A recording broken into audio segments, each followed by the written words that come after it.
안녕하세요. HTC 이브닝 뉴스 캐치의 타프로입니다. 오늘도 함께해 주셔서 감사합니다. 9월 5일 금요일 미국의 주요 소식을 가볍고 빠르게 스케치해 드리겠습니다. 자, 먼저 오늘의 헤드라인입니다. 현대차 미국 공장에서 대규모 단속이 벌어져 475명이 체포되었습니다. 트럼프 대통령은 현대차 공장 단속을 두둔하며 아이스가 임무를 수행한 것이라고 밝혔습니다. 미국 네이비실의 북한 침투 작전이 실패했고 민간인 사살 사실이 폭로되었습니다. 중남미 국가들은 미국의 카리브해 군사 작전에 반발했지만 일부 국가는 협조를 거부했습니다. 미국 고용시장이 급속히 냉각되며 실업률이 4.3%로 상승했습니다. 스티븐 밀러가 트럼프의 워싱턴 DC 치안 장악을 주도하는 핵심 인물로 떠올랐습니다. 하버드대는 연구비 동결 위헌 판결로 승리를 거뒀지만 트럼프 행정부의 압박은 계속되고 있습니다. 미국 고용 부진 속에 금값이 사상 최고치를 기록했습니다. 테슬라 이사회가 새로운 보상안을 내놓으면서 머스크는 세계 첫 트릴리어네어가 될 가능성이 커졌습니다. 심근경색은 턱 통증, 소화불량, 식은땀, 극심한 불안감 등 예상치 못한 신호로 나타날 수 있어 주의가 필요합니다. 지금까지 오늘의 헤드라인이었습니다. 오늘 첫 소식입니다. 조지아주 브라이언 카운티에 위치한 현대차 전기차 배터리 공장에서 대규모 단속이 벌어졌습니다. 이번 작전으로 무려 475명의 이민 노동자가 체포되면서 트럼프 대통령 재집권 이후 최대 규모의 현장 단속으로 기록되고 있습니다. 자세한 소식 유미정 리포터와 함께 짚어봅니다. 유미정 리포터, 이번 단속 규모가 상당히 크군요. 그렇습니다. 이번 작전은 미 이민세관 단속국, 즉 ICE가 주도한 것으로 알려졌습니다. 단순히 공장에 들이닥쳐 사람들을 붙잡은 것이 아니라 수개월간의 수사와 증거 수집, 그리고 법원에서 발부받은 영장에 따라 진행된 정식 단속이었습니다. 특히 체포된 이들 가운데 다수가 한국 국적자로 밝혀졌습니다. 일부는 불법 입국자였고 일부는 체류 자격이 만료됐거나 합법적인 취업 허가가 없었던 것으로 확인됐습니다. 네, 단순히 이민 단속이라기보다는 수사 성격이 강했던 것으로 보입니다. 그런데 이번 단속이 진행된 시점도 눈길을 끕니다. 최근 미국과 한국 사이의 무역과 투자 문제로 긴장이 높아진 상황이었죠? 맞습니다. 지난 여름부터 이어진 한미 간 협상에서 관세와 투자 문제가 첨예하게 맞부딪혀 왔습니다. 특히 트럼프 대통령이 사회관계망을 통해 한국과의 거래 중단 가능성을 언급하면서 긴장이 고조됐는데요. 이후 양국 정상은 만나 합의의 큰 틀을 도출했습니다. 바로 이 시점에서 벌어진 대규모 단속이기에 정치 외교적으로도 파장이 클 수밖에 없습니다. 한국 외교부 역시 즉각적으로 입장을 밝혔습니다. 외교부 대변인 이재용은 미국에 투자하는 한국 기업과 국민의 이권익이 부당하게 침해돼서는 안 된다고 경고성 메시지를 보냈습니다. 한국 정부도 민감하게 반응하는 모습입니다. 그렇다면 현대차 측의 입장은 어떻습니까? 현대차는 체포된 이들이 현대차 정규직이 아니라 협력업체와 하청업체 소속이라는 점을 강조했습니다. 회사 측은 현장에서 근무하는 모든 인력의 안전과 복지를 최우선으로 하고 현지 법규와 규정을 철저히 준수한다는 입장을 내놨습니다. 다시 말해 직접 고용과는 무관하다는 설명입니다. 하지만 현장에는 여러 하청업체와 외부 인력이 뒤섞여 있었기 때문에 책임 소재를 둘러싼 논란은 당분간 이어질 것으로 보입니다. 그렇군요. 사실 트럼프 대통령 집권 초기에도 대규모 단속이 여러 차례 있었던 것으로 기억됩니다. 이번 사례는 그때와 비교해 어떤 차이가 있습니까? 맞습니다. 트럼프 대통령의 첫 임기 때도 100명 이상을 체포하는 대형 단속이 잇따랐습니다. 2019년에는 미시시피 지역의 대형 닭고기 가공 공장에서 680명이 체포됐고 같은 해 텍사스의 휴대전화 수리업체에서는 280명이 붙잡히기도 했습니다. 이번 현대차 단속은 규모 면에서 그와 맞먹거나 더 큰 수준입니다. 다만 이번에는 단순 이민 단속이 아닌 불법 고용과 범죄 혐의 수사라는 성격이 강조됐다는 점에서 차이가 있습니다. 네, 불법 고용 문제와 범죄 수사까지 엮여 있다는 것이군요. 그런데 이 공장은 현대차와 LG 에너지 솔루션이 함께 짓고 있는 전기차 배터리 공장으로 알려졌습니다. 지역 차원에서도 큰 프로젝트라고 들었는데요. 맞습니다. 조지아주 브라이언 카운티에 건설 중인 이 단지는 주 역사상 최대 규모의 프로젝트라는 평가를 받고 있습니다. 조지아주 브라이언 캠프 주지사 역시 주 역사상 최대 투자라고 강조했는데요.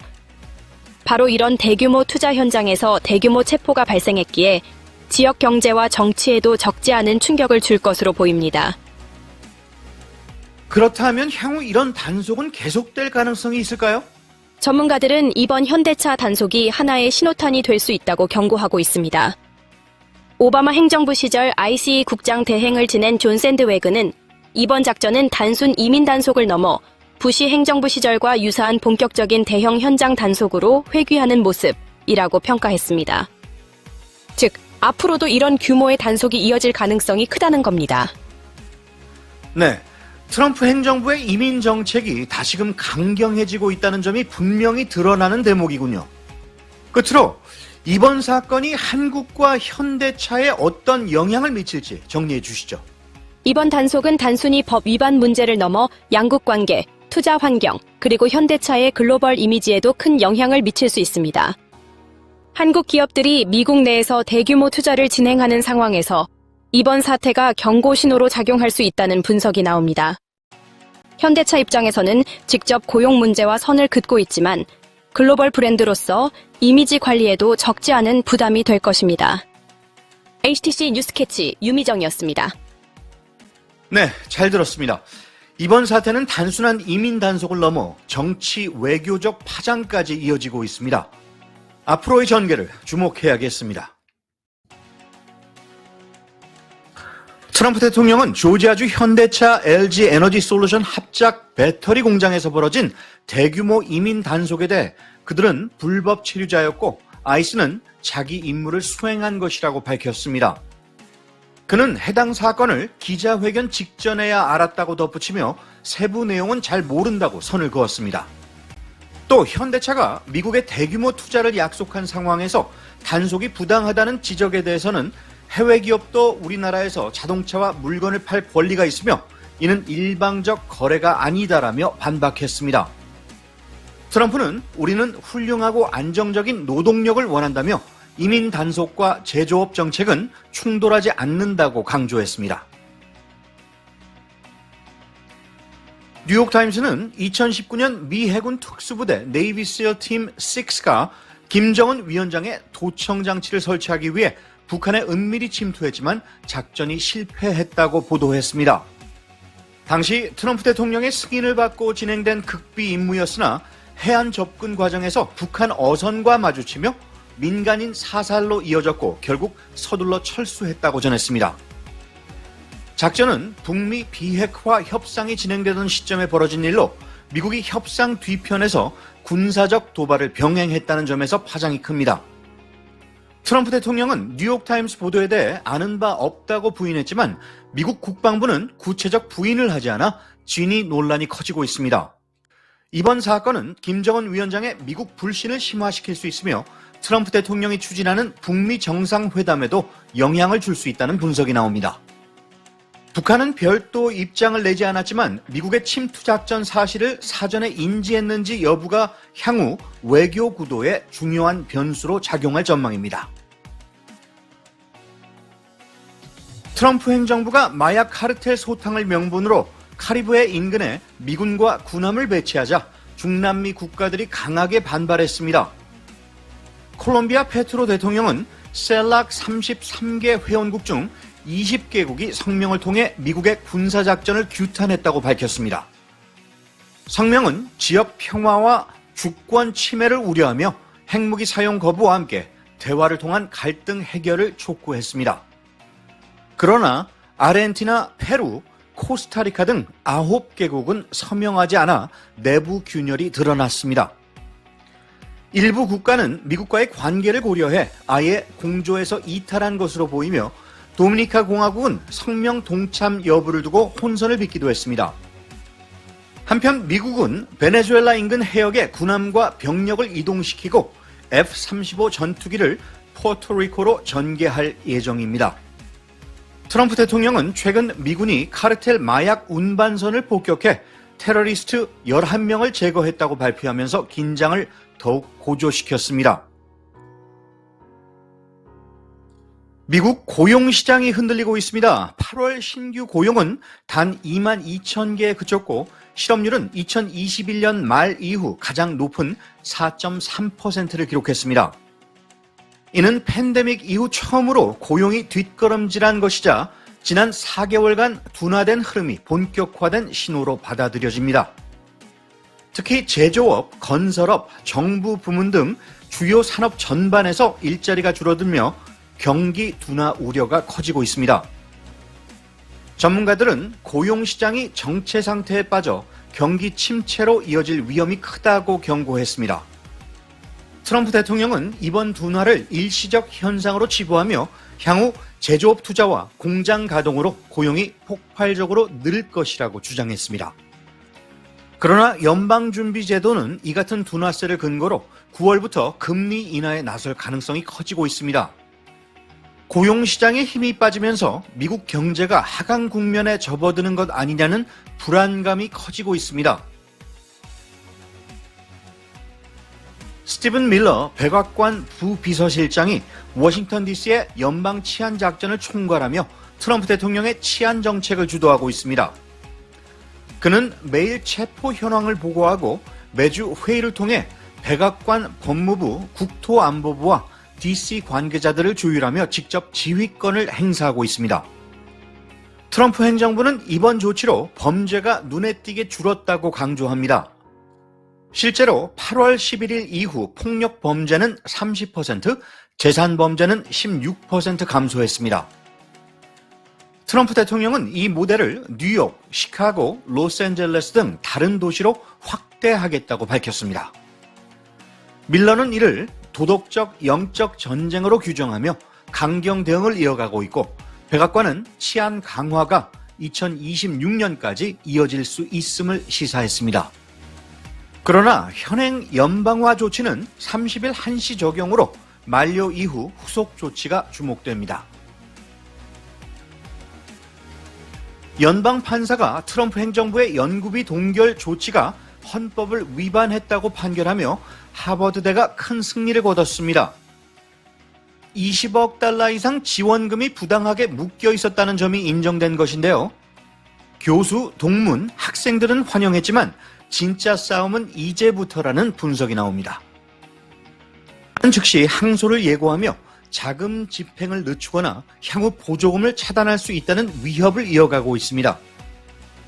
비영리 지위 철회, 국제학생 비자 제한, 특허 압류 등 다양한 압박 카드도 거론됩니다. 전문가들은 최종적으로 대법원까지 갈 가능성이 높다고 전망했습니다. 하버드는 이번 판결로 학문적 자유를 지켜냈다는 평가를 받지만 트럼프 행정부가 향후 수년간 압박을 강화할 수 있어 긴장의 끈을 놓을 수 없는 상황입니다. 미국 고용시장이 8월에도 예상보다 악화되면서 연준의 금리 인하 기대가 커지자 국제 금값이 사상 최고치를 기록했습니다. 12월 만기 금 선물은 온스당 3,653.3달러로 마감했고 금 현물도 3,596.6달러에 거래되며 장중 3,600달러 돌파를 눈앞에 두었습니다. 비농업 신규 고용은 단 2만 2천 명 증가에 그쳐 전망치의 3분의 1에도 못 미쳤습니다. 이 여파로 미 국채 금리는 하락하고 달러화 가치도 약세를 보이며 안전자산인 금 수요가 급증했습니다. 전문가들은 연준 독립성 논란과 경기 불확실성이 이어질 경우 금값 상승세가 계속될 것으로 내다봤으며 골드만삭스는 온스당 5,000달러까지도 가능하다고 전망했습니다. 테슬라 이사회가 일론 머스크를 붙잡기 위해 사상 초유의 보상안을 제안했습니다. 2035년까지 회사 가치를 최소 8조 5천억 달러로 끌어올릴 경우 머스크는 추가 지분 12%를 받게 되며 이는 세계 최초 1조 달러 부자로의 길을 여는 조건입니다. 이번 보상안은 이전 역사적 최대급 보상안의 18배 규모로 머스크가 테슬라에 남아 로봇과 인공지능, 자율주행 등 미래 사업을 이끌도록 유도하는 전략입니다. 실제로 테슬라 주가는 발표 직후 3% 상승했습니다. 머스크는 도전은 크지만 가능하다고 자신감을 보였고 투자자들도 낙관적인 반응을 보이고 있습니다. 이번 안건은 11월 주주총회에서 표결에 붙여질 예정으로 결과에 따라 머스크는 세계 경제사에 새 이정표를 세울 수 있습니다. 심근경색은 단순히 가슴을 조이는 통증으로만 나타나지 않습니다. 디트로이트의 30대 여성은 어깨뼈 사이 통증과 손저림, 구토 증세를 겪다 병원에서 심근경색 판정을 받았습니다. 위스콘신주의 한 남성은 팔저림과 강한 압박감을 느낀 뒤 응급실로 실려갔습니다. 전문의들은 턱 통증, 구토, 소화불량, 식은땀, 극심한 불안감, 원인 모를 피로감도 주요 경고 신호일 수 있다고 경고합니다. 특히 여성은 이런 증상을 스트레스나 불안으로 착각해 치료가 늦어질 수 있어서 더 위험합니다. 전문가들은 이상하다는 느낌이 들면 즉시 911에 신고하고 병원으로 가야 한다고 강조합니다. 지체하면 심장에 돌이킬 수 없는 손상이 남을 수 있기 때문입니다. 생활습관 개선, 운동, 금연, 절주로 미리 예방하는 것이 무엇보다 중요합니다. 만족할 줄 아는 사람은 진정한 부자이고 탐욕스러운 사람은 진실로 가난한 사람이다라고 합니다.